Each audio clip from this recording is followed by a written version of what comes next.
Ayan guys, so nailagay na yung exterior na SBL tires na size na 110/90 by 17 dito sa stock rim natin. Ayan, mas malaki siya compare dito. Ayan, so pagtabihin natin, mas mataas siya. Ayan yung difference height niya sa height. Ganyang kalaki. Ayan, ganyan.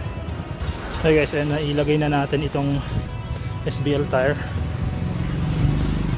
Ayan, SBL. Tanggalin natin yung plastic. Ayan.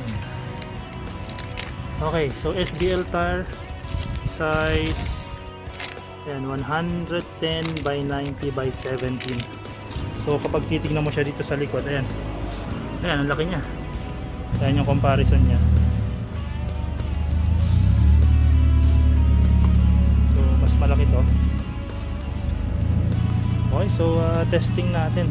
Definitely tumaas yung ating motor in terms of height, yung height niya. So tingin ko kailangan nating i-adjust ulit yung ating side stand. Meron naman tayo mas malaki, mas mahaba na side stand. Medyo tumaas itong gulong natin. So maikli na masyado ito, sobra na yung linya. So meron tayo dito yung mga iba't ibang kinds ng side stand. I think ito yung ilalagay natin. I think this is 22. Ito yung ipapalit natin, mas mahaba siya ng konti. Okay, ayan, ilagay na natin. Ang problema dito pala guys, kapag mas mahaba yung side stand nyo, ayan, hindi nyo na maibabak. So dapat yung center stand nakaangat muna bago nyo ito mailagay palikod. So ayan, try natin. Okay guys, so ito na yung side stand natin.